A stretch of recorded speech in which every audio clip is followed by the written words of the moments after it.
Illustration d'un bureau, Pixabay à l'occasion de la soirée de débat sur la transidentité en partenariat avec France 2, 20 minutes propose un dossier sur ce sujet de société. Alors que la visibilité des transgenres s'impose, ces personnes restent-elles toujours victimes de discrimination à l'embauche et au cours de leur carrière? Ils et elles travaillent en tant qu'enseignantes, journalistes, médecins, baby-sitters.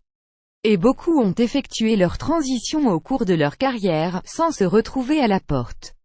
ESTCE le signe qu'avec une visibilité croissante dans la société, les transgenres se font une place dans le monde du travail. Zoom sur la question de leur insertion professionnelle à l'occasion de la soirée de débat sur la transidentité sur France 2 en partenariat avec 20 minutes, plus grand que à lire aussi vidéo.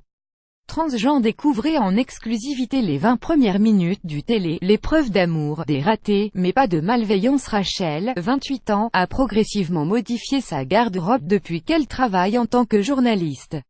Je change régulièrement d'agence et Jen fait un avantage, à chaque fois, je vais plus loin dans le changement physique. En quelques mois, chefs et collègues ont accepté Rachel sans moquerie, plus grand que à lire aussi la fiction aide-t-elle à lutter contre les préjugés envers les transgenres.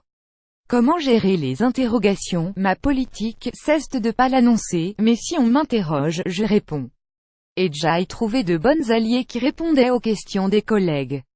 Il y a eu quelques quiproquos, qui revient, mais jamais de remarques volontairement blessantes, mais je ne peux pas faire de généralité, je fais peut-être partie d'une minorité chanceuse, nuance Rachel, plus grand que à lire aussi. Et Tatsunis Danica Roem devient la première élue locale ouvertement transgenre. Léo, 21 ans, a eu moins de chance.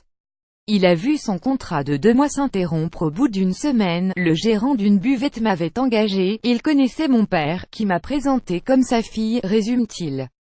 Quand j'ai demandé à être appelé Léo, ça a mis un froid, des freins encore d'actualité. Un cas personnel qui rappelle les discriminations dont encore victimes les transgenres. Une étude de l'Agence des droits fondamentaux de l'Union européenne en 2014 dévoilait que 54% des personnes trans ont été victimes de harcèlement et de discrimination au travail. Une enquête menée en 2015 sur la transphobie en France montrait que 17,5% des transgenres étaient au chômage et 19,5% au RSA.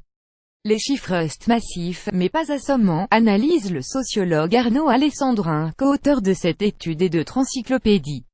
Il prouve un certain éloignement du monde du travail, plus grand que à lire aussi. Le risque quand on fait sa transition, c'est que les proches s'énaillent. Ces barrages est aussi doublé d'une autocensure. 46% des personnes trans ont eu peur de la transphobie au travail et donc n'ont pas postulé à un emploi. On observe des discriminations et des difficultés surtout pour trouver un travail, renchérit Camille, directrice fondatrice de l'association Prévention Action Santé Travail pour les transgenres PASTT et médecins. Si depuis 2012, la loi française interdit de licencier ou de refuser un poste à une personne au motif qu'elle est trans, la discrimination peut parfois prendre des formes détournées. Car un employeur peut ne jamais rappeler un candidat sans donner de raison précise. Une amélioration en 2017, on cache, mais les papiers dénoncent, résume Camille, fondatrice de l'association PASTT, car le principal problème se concentre pendant la transition, quand l'apparence ne colle pas avec la carte d'identité. Ce qui peut susciter incompréhension et rejet de la part des employeurs et des collègues. Selon un rapport du Défenseur des droits, le changement de la mention due à l'état civil, nécessaire pour obtenir la modification de ces pièces d'identité, est une procédure ardue et très longue, et prend 7 ans en moyenne. Un laps de temps qui devrait se réduire avec les avancées récentes. Depuis février, on peut changer de prénom gratuitement en mairie. Et surtout, la modification de genre à l'état civil peut se faire sans certificat médical, donc sans opération. Même si elle doit s'effectuer devant un juge et avec des preuves plus grand que à lire aussi. Transgenre, transsexuel, transition. Le glossaire pour s'y retrouver dans la transidentité. Cela va-t-il permettre une meilleure insertion professionnelle des personnes trans possible, mais il y a trop peu de recul pour le vérifier. Tous les trans n'êtes pas discriminés, on peut faire l'hypothèse qu'il et elles l'est de moins en moins, mais l'insertion dans le monde professionnel reste un sujet de société, résume Arnaud Alessandrin. Sur le papier en tout cas, les trans ont aujourd'hui de nouvelles facilités. Ce qui n'empêche pas quelques ratés. Un homme trans de 22 ans, a fait sa demande de changement de prénom en juin. Sans succès. Pourtant, les personnes trans obtiennent le changement de prénom entre 2 semaines et 2 mois, souligne-t-il.